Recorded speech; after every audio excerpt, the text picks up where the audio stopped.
એ રાતે અપર્ણા સૂઈ નહોતી શકતી. સ્વીકૃતિના જીવનમાં બની રહેલી ઘટનાઓ તેને પોતાની નિષ્ફળતા લાગી રહી હતી. તેને પોતાના ઉછેર પ્રત્યે શંકા થવા લાગી.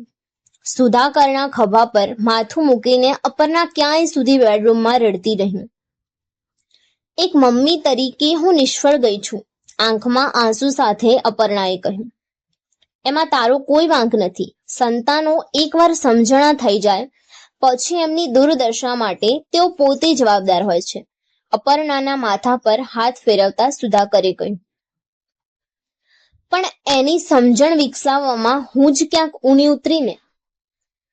એના નિર્ણયો માટે હવે એ જવાબદાર છે, તું નહીં. પણ એ છોકરી મારાથી ભાગે છે કેમ સુધાકર? હું કઈ દુશ્મન છું એની? એના જીવનમાં આટલું મોટું પ્રકરણ ચાલી રહ્યું છે અને મને એની જાણ સુદ્ધા નથી. મેં તને પહેલા જ કહ્યું તું, એ છોકરી પાસેથી વધારે આશા નહીં રાખ. કેટલી બેફિકરાઈ વારસાગત હોય છે.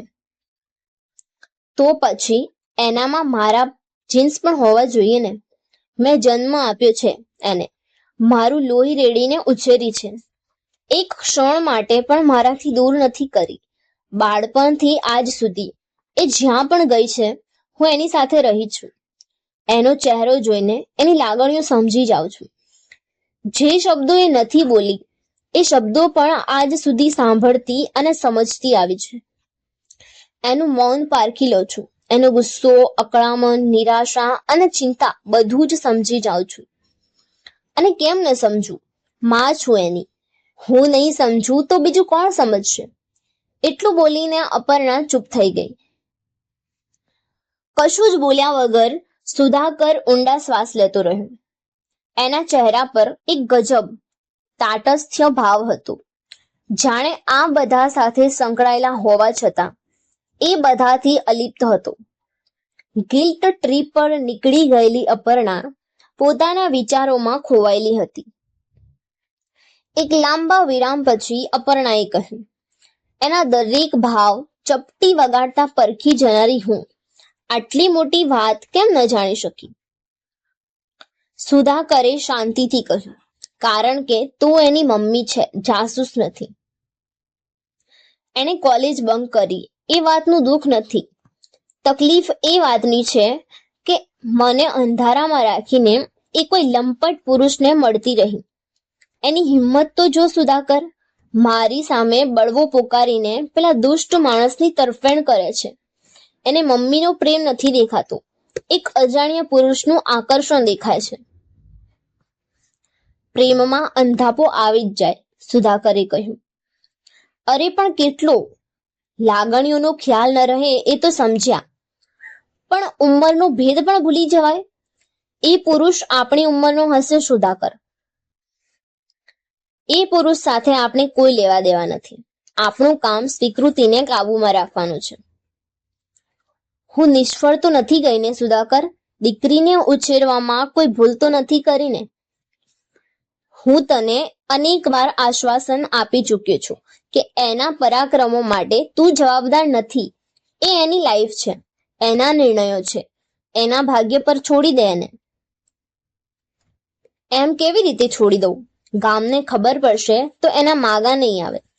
એક આધેડ પુરુષ સાથેના અફેરની વાત બહાર પડી જશે તો એને પરણશે કોણ? આ સંબંધ પર અહીંયા જ પૂર્ણ વિરામ મુકાવી દેવાનું.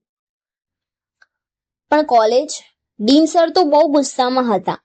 મને નથી લાગતું કે તેઓ સ્વીકૃતિને બીજો ચાન્સ આપે. વિદ્યાર્થીને બરતરફ કરવા મજબૂત કારણો જોઈએ. એમને ભલે કહી દીધું, સ્વીકૃતિ વિનંતી કરશે તો તેમણે બીજો ચાન્સ આપવો જ પડશે. અને પેલા લંપટ માણસનું શું કરીશું? જો સમજણો હશે તો આપમેળે દૂર ચાલ્યો જશે. અને પીછો કરશે તો પોલીસ ફરિયાદ કરીશું. પરંતુ કોઈ પણ સંજોગોમાં એનાથી છુટકારો તો મેળવવો જ પડશે. સુધાકરનો હાથ પોતાના હાથમાં લઈને અપર્ણાએ કહ્યું. થેન્ક યુ, મને સપોર્ટ કરવા બદલ.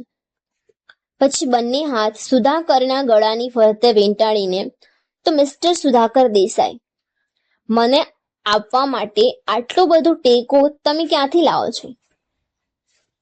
એ જ સ્થળેથી જ્યાંથી તું તારી સુંદરતા લાવે છે. ફ્લર્ટ કરતા તો કોઈ તમારી પાસેથી શીખે. અપર્ણા શરમાઈ ગઈ. સાચે યાર, મને નવાઈ લાગે છે કે 20 વર્ષ સુધી સતત એક ધારું કોઈ આટલું સુંદર અને સેક્સી કઈ રીતે લાગી શકે? એની ક્રેડિટ તમે મને આપી શકો છો. મેં જાતને મેન્ટેન કરી છે. લગ્ન પહેલા શું કીધું તું યાદ છે? કે હું તમને ક્યારેય નિરાશ નહીં કરું. હા, સુધાકરે કહ્યું. એક વાત પૂછું? હું તમને હજુ એટલી જ ગમું છું? અપર્ણાએ પૂછ્યું. આ તરફ પોતાના રૂમમાં જઈને સ્વીકૃતિએ ફરીથી એ જ પ્રવૃત્તિ શરૂ કરી દીધી, જે પ્રવૃત્તિએ તને નવજીવન આપેલું. ડાયરી લેખન. મનમાં જે કંઈ ઉદ્ભવે તેને તાત્કાલિક લખી નાખવું. એ તેને માટે હવે કમ્પલ્ઝન બની ગયેલું. હું કોને ગમું છું, કોને નથી ગમતી, એનાથી ફેર નથી પડતો, કારણ કે હું મને ગમવા લાગી છું. મિસ્ટર પાઠકના પ્રેમમાં પડવાનો સૌથી મોટો ફાયદો એ થયો કે હું પહેલીવાર મારા પોતાના પ્રેમમાં પડી. એક યોગ્ય પુરુષ આપણને 3 વાર પ્રેમમાં પાડતો હોય છે. પહેલી વાર એની સાથે, બીજી વાર આપણી પોતાની સાથે, અને ત્રીજી વાર જીવન સાથે.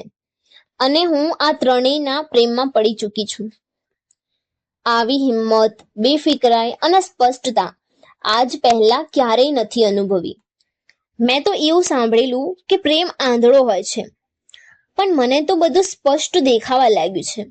મારી જાત, મારા સપના, મારી ઈચ્છાઓ અને મારો રસ્તો. જીવનમાં કોઈની હાજરીથી દ્રષ્ટિ અને દ્રષ્ટિકોણ બંને સુધરવા લાગે તો એને પ્રેમ કહેવાય કે આત્મજ્ઞાન? મિસ્ટર પાઠક પ્રત્યે જે લાગણી છે એ પ્રેમ જ છે ને? કે એને મિત્રતા કહેવાય? કે પછી એ મારા ગુરુ છે અને હું એમની શિષ્ય? ના સ્વીકૃતિ, આ ગુરુ શિષ્યનો સંબંધ તો બહુ ઔપચારિક થઈ જશે. તો પછી એમના પ્રત્યેની લાગણીને શું નામ આપવું?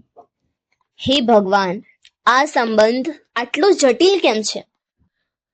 કેમ એમાં આટલું બધું કન્ફ્યુઝન છે? કાશ મિસ્ટર પાઠક મારી ઉંમરના હોત તો છાતી ઠોકીને છડે ચોક કહી દીધું હોત કે જુઓ, આ છે મારો બોયફ્રેન્ડ. પણ ઉંમરનો આ તફાવત મારે સમાજને કઈ રીતે સમજાવવું? હે ઈશ્વર, કાં તો એમને 20 વર્ષ મોડા મોકલવા હતા ને કાં તો મને 20 વર્ષ પહેલી.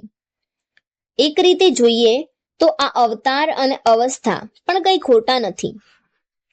બોયફ્રેન્ડ નહીં તો બોયફ્રેન્ડની નજીક હોય એવી જ કોઈ અવસ્થામાં તેઓ પહોંચી ગયા છે. બસ, મારા માટે આ સંબંધનું નામકરણ અઘરું છે. મમ્મી પપ્પાની સામે તો બોયફ્રેન્ડ કહી દીધું, પણ હકીકતમાં તેઓ બોયફ્રેન્ડ છે કે નહીં એ તો તેમને જ પૂછવું પડશે. એ રાતે ધ્રુવી યુવરાજ સાથે ડેટ પર ગયેલી. તેઓ એક ગાર્ડન રેસ્ટોરાંમાં ડિનર કરી રહેલા. ધ્રુવી ઉદાસ અને અપસેટ હતી. પ્રિય બહેનપણી સાથે દગો કર્યાનો અપરાધ ભાવ તેનો પીછો નહોતો છોડતો. Are you okay? યુવરાજે પૂછ્યું. એકચ્યુઅલી નોટ, ધ્રુવીએ કહ્યું. મજા નથી આવતી. શું થાય છે? બહુ ગંદુ ફીલ થાય છે. ડીન સરની નજરમાં ઉપર ઉઠવાના ચક્કરમાં હું મારી નજરમાં નીચે ઉતરી ગઈ. ઓહ કમ ઓન ધ્રુવી, તે માત્ર સત્ય કહ્યું છે. સત્ય કહીને હિંસા કરવા કરતા સત્ય છુપાવીને હું પરોપકાર પણ કરી શકી હોત. ક્યાં સુધી છુપાવી શકત? એ વહેલું મોડું બહાર આવવાનું જ હતું. સ્વીકૃતિની બરબાદી નિશ્ચિત હતી. હા, પણ એટલીસ્ટ હું તો એનું કારણ ન બની હોત ને, ધ્રુવીએ કહ્યું. થોડી વાર સુધી બંને વચ્ચે શાંતિ ફેલાઈ ગઈ. થોડી ક્ષણોના વિરામ પછી ધ્રુવીએ કહ્યું, એના કર્મોનો હિસાબ ઈશ્વર કરશે. હું કોણ છું એને સજા આપનારી? બીજો કોઈ વિકલ્પ હતો તારી પાસે? યુવરાજે પૂછ્યું. હા, બહેનપણીની આબરૂ અને કરિયર બચાવવા માટે જૂઠું બોલવાનું. તારામાં ને એનામાં તફાવત શું? મને નથી ખબર યુવરાજ, પણ હું એટલું જાણું છું કે એને બચાવવા માટે મારે જુઠ્ઠું બોલવું જોઈતું હતું, પણ હું ન બોલી શકી. એક ટૂંકો વિરામ લઈને ધ્રુવી સ્વગત બોલી, હું જુઠ્ઠાણું કેમ ન બોલી શકી? યુવરાજ સાથેની ડેટ પરથી તો ધ્રુવી મોડી રાતે ઘરે આવી ગઈ, પણ ગિલ્ટ ટ્રીપ પરથી પાછી નહોતી આવી શકતી. આંટીનો સ્વભાવ ધ્રુવી બરાબર જાણતી હતી. એને અંદાજ હતો કે સ્વીકૃતિના ઘરનું વાતાવરણ કેટલી હદ સુધી બગડેલું હશે. તે ઘરે પાછી ફરી ત્યારે પપ્પા તેની રાહ જોઈ રહ્યા હતા. સોફા પર બેઠા બેઠા કોઈ પુસ્તક વાંચી રહ્યા હતા. ધ્રુવી ઘરમાં પ્રવેશી એટલે તરત જ મેહુલે કહ્યું, આવી ગઈ બેટા? પછી પુસ્તક બંધ કર્યું અને કહ્યું, ચાલો હવે હું સૂઈ જાઉં. ધ્રુવી પરફ્યુમથી મગમગતી હતી. તેના કપડાં ટૂંકા હતા, પણ પપ્પા પરનો વિશ્વાસ નહીં. તેણે કહ્યું, મારા માટે જાગતા હતા? ના, બસ વાંચતો તું. ખોટું નહીં બોલો, મને ખબર છે કે તમે મારી રાહ જોતા હતા. તું ઘરે ન આવે ત્યાં સુધી ઊંઘ નથી આવતી, તારી ચિંતા રહ્યા કરે છે, એટલે મનને ડાયવર્ટ કરવા પુસ્તક વાંચતો હતો. તો મને ફોન ન કરાય? તું અમને કહીને તો ગઈ હતી કે યુવરાજ સાથે ડિનર પર જાઉં છું. મોડું થશે તો પછી તને ડિસ્ટર્બ શું કામ કરીએ? બેસો ને પ્લીઝ. ધ્રુવીએ હાથ પકડીને પપ્પાને સોફા પર બેસાડે. મારે કંઈક પૂછવું છે. પૂછ, હું આખી રાત જવાબો આપવા તૈયાર છું, મેહુલે શાંતિથી કહ્યું. મમ્મી ક્યાં? એને ઊંઘ આવતી હતી. મેં કહ્યું સૂઈ જા. ધ્રુવી આવે ત્યાં સુધી હું જાગું છું. આટલી સમજણ ક્યાંથી લાવો છો તમે બંને? ટીમ વર્ક છે બેટા. We are a family. અને કુટુંબના બધા સભ્યો એ ટીમનો ભાગ છે. એક વાત હંમેશા યાદ રાખજે, ટીમનું કામ સભ્યની તાકાત વધારવાનું છે અને સભ્યનું કામ ટીમની સ્ટ્રેન્થ વધારવાનું. કેમ મોડી આવી? ક્યાં ગઈ હતી? કોની સાથે હતી? એવા સવાલો તમે ક્યારેય નથી પૂછતા. કેમ નથી પૂછતા? કારણ કે તું કહીને જાય છે, મેહુલે સુંદર સ્મિત કરીને કહ્યું. ધારો કે હું ન કહું તો પણ નહીં પૂછું. એટલો વિશ્વાસ છે મારા પર? ધ્રુવીની આંખોમાં ચમક આવી. હા, મેહુલે કહ્યું. પછી એક લાંબો વિરામ લઈને કહ્યું, તારા પર તો ખરું જ, પણ એના કરતા અનેક ગણો વિશ્વાસ અમને અમારા પર છે. આજે મેં ખોટું બોલવાનો પ્રયત્ન કર્યો, પણ ન બોલી શકી. તું ક્યારેય નહીં બોલી શકે, મેહુલે કોન્ફિડન્સથી કહ્યું. પણ આજે એ જરૂરી હતું. કોઈકની આબરૂ બચાવવા માટે જુઠ્ઠું બોલવું જરૂરી હતું, તોય હું ન બોલી શકી. કેમ? કારણ કે આજ સુધી અમે ક્યારેય તારી સામે ખોટું નથી બોલ્યા. તારાથી કશું જ છુપાવ્યું નથી. તારી સામે બહાના નથી કાઢ્યા. અમારી નિષ્ફળતાઓ, નબળાઈઓ, ચાલાકીઓ અને ખામીઓ પૂરી પ્રામાણિકતાથી તને કહી દીધી છે. અને યુવરાજ વિશે તમે ક્યારેય પૂછ્યું પણ નથી કે એ છોકરો કેવો છે, એનું બેકગ્રાઉન્ડ શું છે, એનું વર્તન કેવું છે. તમે તો જાણો છો કે હું એની સાથે રિલેશનશીપમાં છું. મેહુલ હસ્યું. તેણે કશો જ જવાબ ન આપ્યો. હસો નહીં, કહો ને, તમને ક્યારેય ચિંતા નથી થતી કે હું કોઈ ટોક્સિક રિલેશનશીપમાં ફસાઈ જઈશ તો? એવું નહીં થાય, કારણ કે તારી જાત સાથેની રિલેશનશીપ હેલ્ધી છે. તું જાત સાથેના એક સ્વસ્થ અને સમૃદ્ધ સાયુજ્યમાં છે. એવું તમે શેના પરથી કહી શકો? ધ્રુવીની આંખોમાં આશ્ચર્ય હતું. તેના માથા પર હાથ ફેરવીને હળવેથી મેહુલે કહ્યું, તારા ઉછેર પરથી. આગલી સવારે અપર્ણાની ઊંઘ વહેલી ઉડી ગઈ. આમ તો એ આખી રાત સૂઈ ન શકી. સવારે 6 વાગે તેને સ્વીકૃતિ સાથે વાત કરવાની ઈચ્છા થઈ. સ્વીકૃતિના રૂમનો દરવાજો માત્ર અટકાવેલો હતો. દરવાજો ખોલીને તે રૂમમાં પ્રવેશી. સ્વીકૃતિ કંઈક લખી રહી હતી. તેની આસપાસ ખૂબ બધા ફૂલસ્કેપ પાના પડેલા હતા. સ્વીકૃતિની આંખો ઉજાગરાથી લાલ અને રુદનથી સૂજેલી હતી. વહેલી ઉઠી ગઈ? અપર્ણાએ પૂછ્યું. ના, હજુ સૂતી નથી. એટલે આખી રાત કાગળ સાથે વિતાવી.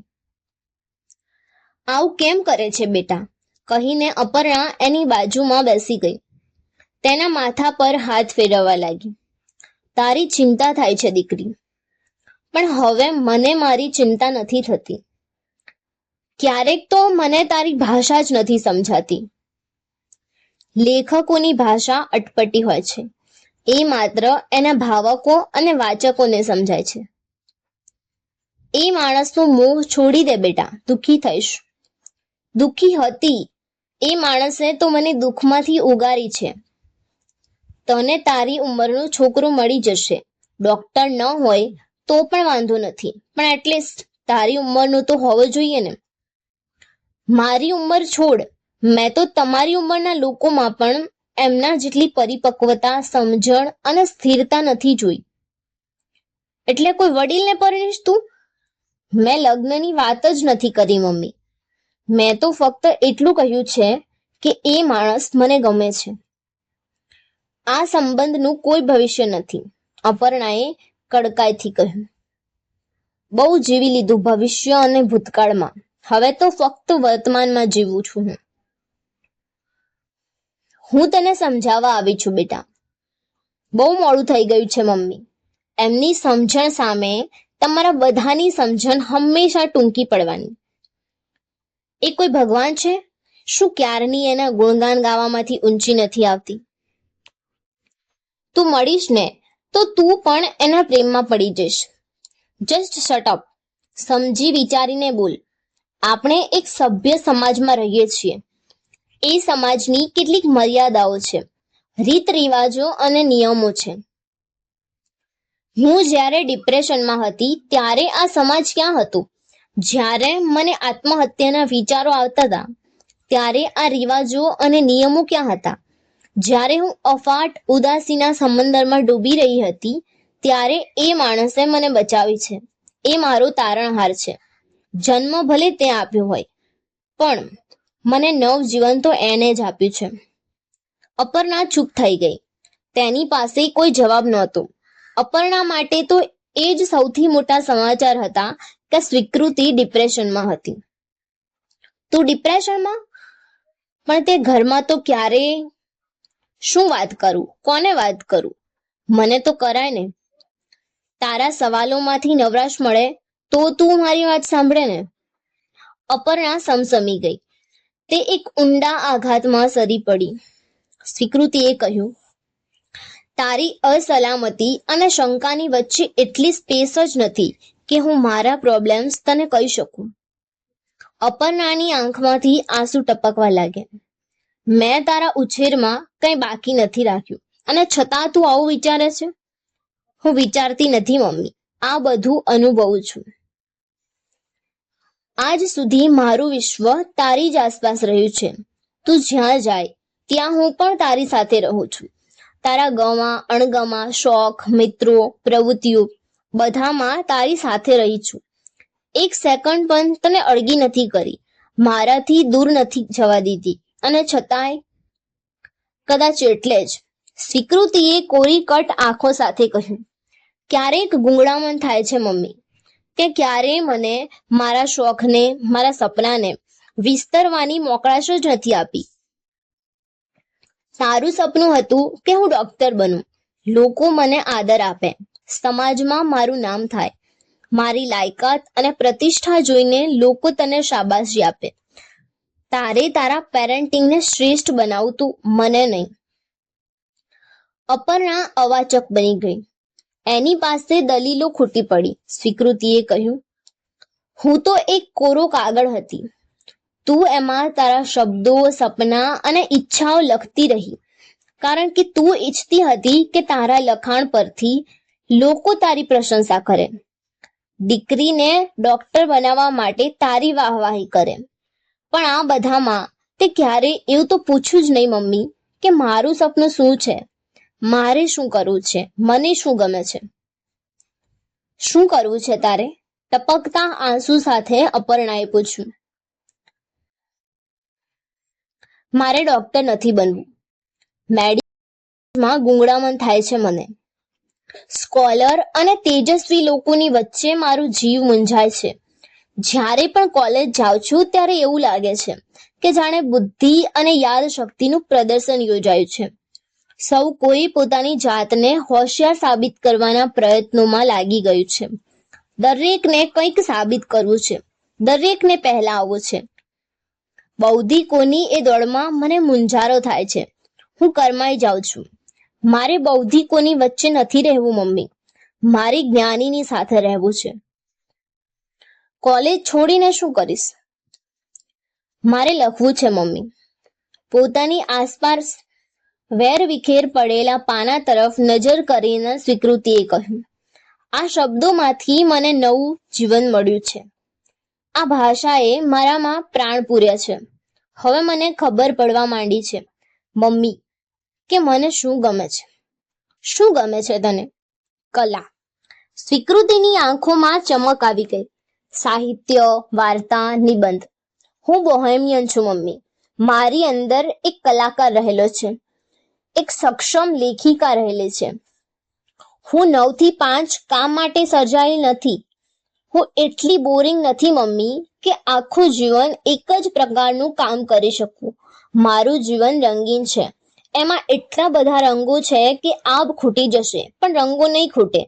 મારામાં એટલી વાર્તાઓ રહેલી છે કે આ જગત સાંભળતા થાકી જશે પણ મારી વાર્તાઓ નહીં ખૂટે.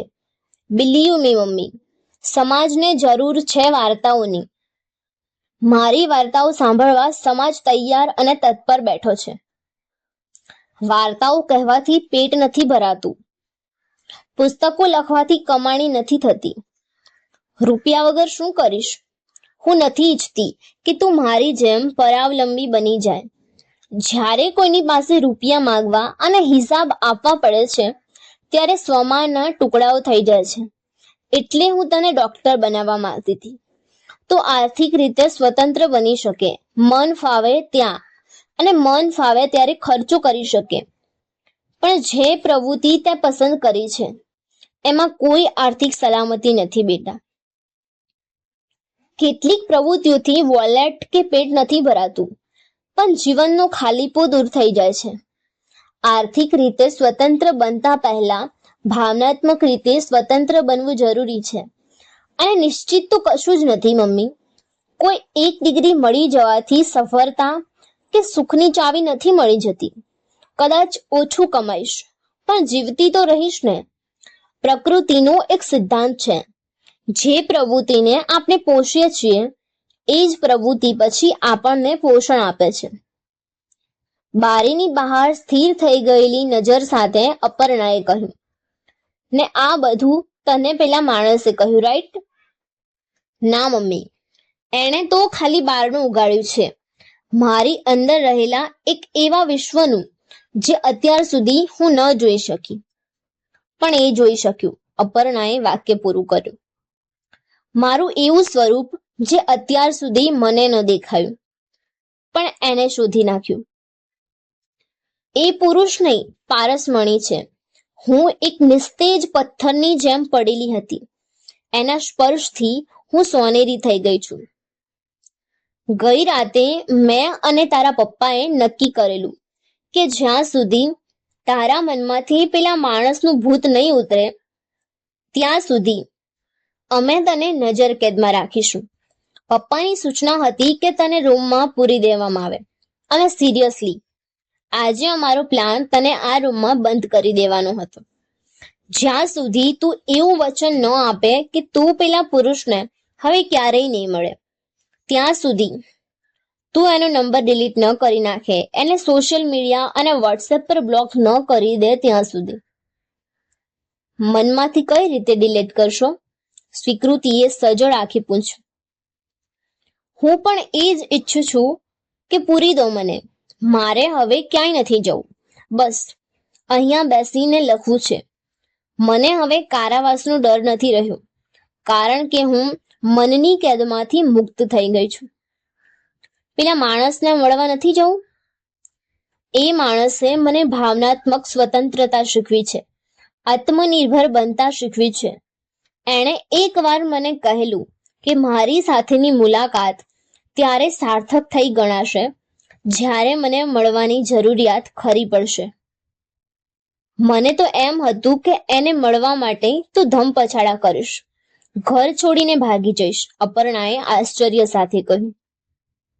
આજ સુધી જાતથી ભાગતી આવી છું, હવે નથી ભાગવું, હવે સ્વીકાર કરવો છે, સ્વીકૃતિનો સ્વીકાર. બહુ મોટી મોટી વાતો કરે છે તું. એની ફિલોસોફી મારા કણે કણમાં વસી ગઈ છે. એની ગૂઢ આંખો, વિચક્ષણ વ્યક્તિત્વ, વૃક્ષ જેવી સ્થિરતા અને શીતળતા હું અત્યારે પણ અનુભવી શકું છું. કોઈ માણસનો આટલો બધો પ્રભાવ? મને ડર લાગે છે સ્વીકૃતિ. મને પણ લાગતો, એમને નહોતી મળી ત્યાં સુધી. થોડી ક્ષણો સુધી અપર્ણા મૌન અવસ્થામાં બેઠી રહી. મા દીકરી બંનેની આંખોમાંથી પાણીનો પ્રવાહ અવિરત વહેતો રહ્યો. પછી દૂર ક્યાંક નજર કરી હૃદય પર પથ્થર મૂકીને અપર્ણાએ કહ્યું, મારે મળવું છે એ પુરુષને, મળવું જ જોઈએ. દરેક સ્ત્રીએ એટલીસ્ટ એક વાર તો એ પુરુષને મળવું જ જોઈએ. શું નામ છે એનું? અનિરુદ્ધ પાઠક. ક્યાં મળશે? કોઝી કોર્નર કાફે, મેડિકલ કોલેજની સામે. ક્યારે મળશે? જ્યારે એમની જરૂર પડશે ત્યારે એ હંમેશા મળશે. કાફેના ખૂણામાં આવેલા એક ટેબલ પર થોડાક પુસ્તકો અને એક લેપટોપ પડ્યું હશે. બસ એ જ જગ્યા પર એક લાગણી વસે છે. એક દંતકથા જેવો માણસ, જે સમજણ, સાંત્વના અને સમભાવનું ઉદ્ગમ સ્થાન છે. લગાવનું લોહ ચુંબક છે. કોઈ સંતની જેમ ધૂણી દખાવીને એ ત્યાં જ બેઠા હશે. તને એટલા ધ્યાનથી સાંભળશે કે તું પણ એના પ્રેમમાં પડી જઈશ. વાત વાતમાં જજ નહીં કરે, ટોકશે નહીં, ટીકા નહીં કરે, બસ સમગ્રતાથી હાજર રહેશે. ખુલ્લા દિલ અને ખુલ્લી હથેળીઓથી તારું સ્વાગત કરશે, તારો સ્વીકાર કરશે. ત્યાં સુધી, જ્યાં સુધી તું પોતે તારો સ્વીકાર કરતી ન થઈ જા. હું આજે જ મળવા જઈશ. એટલું બોલીને અપર્ણા સ્વીકૃતિના રૂમમાંથી બહાર નીકળી ગઈ. વોશ બેસિન પાસે જઈને ઠંડા પાણીથી પોતાનો ચહેરો ધોયો. પછી લાલ પાણીદાર આંખો સાથે અરીસામાં જોઈને બોલી, અનિરુદ્ધ પાઠક, હું આવી રહી છું.